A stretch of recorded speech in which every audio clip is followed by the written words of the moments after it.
I want to say thank you to all those that are here tonight, because I see many old friends and many new friends all around the park this evening. People that have made enormous sacrifices over many years to stand up for rights, for justice, for their community, and stood up that the rest of us might be able to enjoy those rights. There are people here, for example, who organised in 1977 to oppose the National Front trying to march through Wood Green up to Haringey. There are people here that campaigned against the sus laws, where young black men mainly were indiscriminately being stopped by the police. Some of these issues have not gone away, and I'll come back to that in a moment.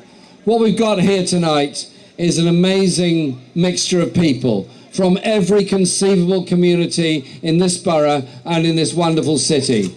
People coming together because they realise the importance of struggling together to achieve things that benefit all of us. The issues around this election, one are the question of the leadership of the Labour Party, but it's actually wider and more fundamental than that. It's about the way in which we do politics within our society. Last year, we contested the leadership of the Labour Party after Ed Miliband had resigned. I was very upset, as I'm sure everyone here was, by the general election result last May. But you have to ask yourself a question. When we go into an election campaign with many very good things in the manifesto, you can be pleased at the result. But, and there is a big but there was a problem. The problem was that we were not actually challenging the fundamentals of what was going on in Britain, which was the rolling back of the state, the destruction of public services, and the austerity programme being put forward by the government. So it is about opposing the fundamental economic strategy that this government is putting forward. And we're not alone and isolated in doing that. There are many across Europe, across the United States, that all say we've had enough of 40 years of being told that the rolling back of the state, the diminution of the state, the aggrandizement of personal wealth of amazing proportions amongst a small minority, and the growth of poverty at the other end of the scale are somehow or other an economic price worth paying. People have had enough of the politics of inequality and the politics of injustice. They've had enough of the arrogance and the greed of the super rich and the super wealthy that lecture the rest. So when we challenged for the leadership of the party last year, it was about the economic issues, but it was also about the role of politics, the role of politicians, the role of mass movements in our society. Only a few weeks after the election, the Labour Party in Parliament decided it would abstain on the welfare reform bill. That bill was due to take, and indeed took, £12 billion out of the pockets of the very poorest within our society. It was wrong. The party should have opposed it. It was wrong that we were going into an election pledged to maintain a public sector wage freeze and continue some elements of cuts in public expenditure. We were inheriting and accepting the destruction of so much in our society that had already been done. So we challenged. We challenged, and many thought it wouldn't be possible. And that mass movement that arose last summer ended up with an amazing result in the leadership election last year, when 280,000 people voted and a 60% majority was achieved. I'm not pretending that the last 10 months has been the easiest of times for anybody, but I say this: if you are to represent people, if you are to have a mass movement, then we have to owe our allegiance to the people and the mass movement and the support of many people who wanted to see politics done very differently. And I'm very grateful to all those that have stood up to be counted over the past few weeks, when much of our media has been united in the view that basically we should shut up and go away because they don't like our voices. And instead, we're offering something very, very different. I tell you this, John McDonnell was appointed Shadow Chancellor of the Exchequer straight after the election last year. And I'm very proud of the work that John has done as Shadow Chancellor of the Exchequer. He and his team, it's not about individuals, it's about teams of people, immediately got to work on a different economic strategy. A strategy that invests, a strategy that provides work for all, and a strategy that analyses what government does as it benefits or damages different communities. That surely has to be the right way of doing things. So he looked at the environmental impact of what the government is doing. He looked at the effect on women of what the government is doing. He looked at the effect on black and minority ethnic communities on what the government is doing. And he looks at an economic strategy that is fundamentally wrong and has to be changed. Has to be changed in the direction of investment in public services, investment in education, investment in growing good technology industries, but it's also about investment in future generations. But access to education, access to health, access to work, access to so many community benefits is not the same. If you live in a wealthy area, you will not have had too many cuts in your local government budget. If you live in a poor area, you would have had massive cuts in your local authority budget. You could draw a map of England, put over it a colour, shall we say red, for the poorest areas of the country. You could put large red swathes all over places in England. Many parts of London, Birmingham, Liverpool, Manchester, Bristol, Newcastle, put them there. Then overlay it another map, and you could say colour this one blue, for example. That would be a very good choice. And you could put there the areas that have received the biggest cuts in public expenditure, the biggest attack on their local authority budget. And you know what? The red would be obliterated by the blue.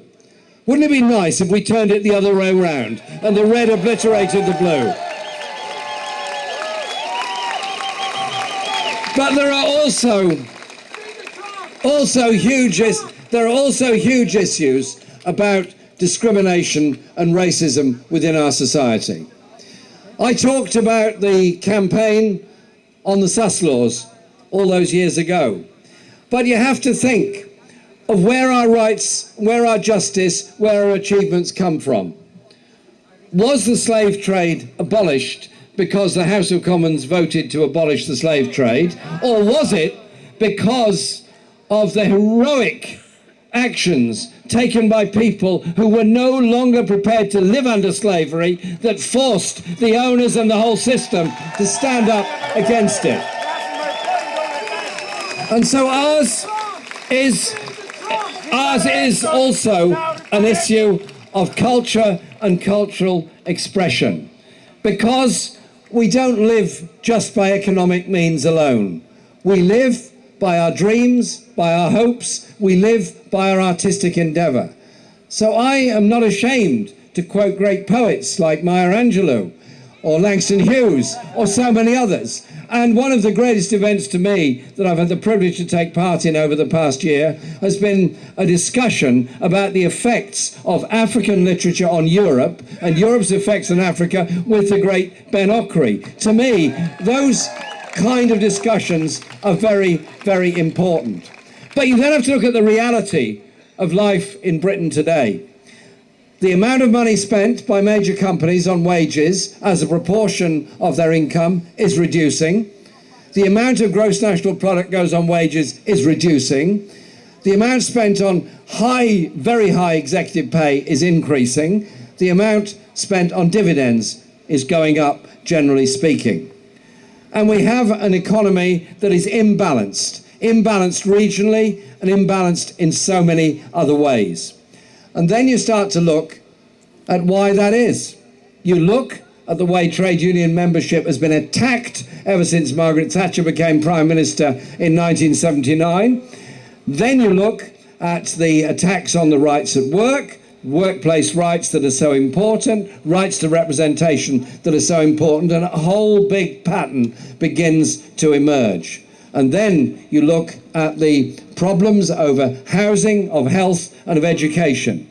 Why is it that so many black youngsters are stopped on our streets? Why is it that so many black youngsters are underachieving in school when they should not be? They should be getting the same chances and advantages as everybody else. And then you look into other areas on housing, health, and so many other issues. So ours is an agenda about equality, ours is an agenda about justice, and ours is an agenda that simply says this to other people that feel uncomfortable with discussing these issues. I simply say this: it is such a crying waste for all of us if somebody lives in a bad place, cannot achieve in school, cannot get to college, cannot get to university, cannot become an architect, a doctor, a nurse, an engineer, or any of those other great professions. We are all the losers because we've lost a great doctor, engineer, nurse, or whatever else. So it is about investment in people, their lives, and all of our communities. And as Roger was pointing out, the growth of racism in our society has dramatically increased since the vote on the European Union. In this very park, straight a week or so after that vote, when the police had told me that hate crime reporting had gone up at least fivefold in a week, I think there's cause for serious concern within our society. That is reported hate crime. So we have to stand up to ensure that all communities are protected. We also have to quite bluntly say to those that indulge in an orgy of xenophobia, of racist remarks and attacks against minorities, you think you've got a problem over of school places, you think you've got a problem over local work, you think you've got a problem over housing, you may well have. You may well have a problem. You can expend a vast amount of energy abusing your next door neighbour because they're of a different nationality, because their family comes from a different part of the world. And you can create the most horrible atmosphere of hate, prejudice, nastiness, and injustice within your community. And you know what? At the end of that, you've built not one house, trained one teacher, employed one nurse, built one school, or anything else. It is so utterly destructive of everything that we stand here together to try to achieve. And so I want to make it absolutely clear that we will not tolerate any form of anti-Semitism, any form of Islamophobia, any form of racism whatsoever within our society. And if there are concerns about what goes on with any of our organisations, local authorities, our political parties or anything else, we have to be prepared to examine it, to expose it, to face up to it, and to deal with it. I was a great friend of the late Bernie Grant, former leader of Haringey Council and MP. And Sharon, his widow, is here today, and I'm very proud that she's come. Bernie and I were on Haringey Council. We looked at the issues of structural discrimination there and developed policies which gave chances, gave opportunities to everyone else and dealt with those issues. We have to be prepared to do it, not all over again, but keep on doing it all the time. And so there was a time when it was blacks and Irish people that were disgustingly treated. Remember the signs that were up there in the 1960s? It doesn't help if we then start that against some other community. Say the attack on the Muslim community that routinely goes on. You have to bring people and communities together. That has got to be the only way forward. And so what we put forward in this election campaign are two things. One is an economic strategy which is about investing, which is about a growing economy, that is about improving workers' rights and opportunities, that is about investing in young people, not saddling them with 50k and more of debts because they had the temerity to go to university. End the market in education, start the right to education. And it's about dealing with the housing crisis that affects every part of this country, nowhere more so than anyone on average or below average incomes in London. We have to invest in housing, and there's a virtuous circle in doing it. Invest in a lifetime tenancy on a council flat. You've given a family somewhere safe, decent and secure to live. You've given a child the opportunity of growing up, not with the threat of moving every 6 months, leaving their mates and losing school. And you've created jobs in the building industry, jobs in the supply chain. It becomes an economic generator to invest in bricks and mortar rather than a benefit system that subsidises at one level high rents and at the other level low wages. So you deal with these issues by a real living wage of £10 per hour, which is what the TUC figure has been put out. So it is the economic issues, it is the services that we want to deliver. But it's also about the kind of politics and kind of society we want to live in. People in this park have made huge sacrifices over many years to ensure that supplementary schools happen so that children whose first language is not English or the family's first language is not English grow up understanding, yes, the need to learn English, but also the need to retain the understanding and culture and language of where their families come from. It is not a weakness in a society to have bilingual children. It's an incredible plus and strength, and we should be proud of it. But it's also how we do our politics. How we do our politics, is it to be that the views of ordinary people, and we're all ordinary, we're all very normal. In fact, we're so normal, each one of us is totally unique. Unique in our outlook, our ideas and our views, but it's also about how we want to develop politically as a society. Are we to allow a number of very experienced commentators to decide what competence is, what views are, what ideas are, or what pressure is? Or are we to instead say, actually, what's happened over the past year has been totally fascinating. 300,000 people, absolutely of their own volition, not necessarily of identical political views, have joined a political party for a purpose, because they want to see a country that values every one of its citizens. This is saying that we approach our politics on the basis that not one person, not one community, not one geographical area of our country should ever be left behind. And you know what?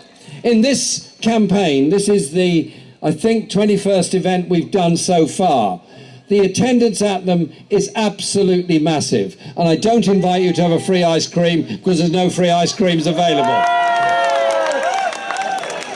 But there is the love of each other available, the understanding of each other, but there's also here an opportunity to democratise our politics. So every one of you here that has brilliant ideas on schools, on housing, on hospitals, on mental health, on cultural expression and values can be heard, can put those views forward, and can put them forward with confidence that in that strength, in that growing strength, we build a movement that will bring many more people towards us, bring many more people towards the idea we don't have to live in inequality, we don't have to live in injustice, we don't have to lead poor lives. Let's together be strong, together be happy, together be united, but above all, together to be respectful of each other. We win people to us when we speak to them with respect, speak to them with a language they understand. That way, we win our justice, we build our strength, and we win the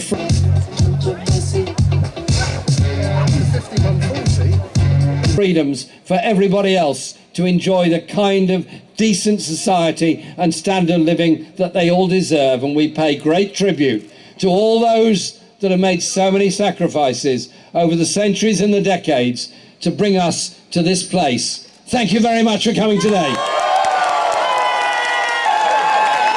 Yes, you can. Yes, we can. Yes, we can. Yes, we can. Yes, we can. Yes, we can. Jeremy. Jeremy. Jeremy.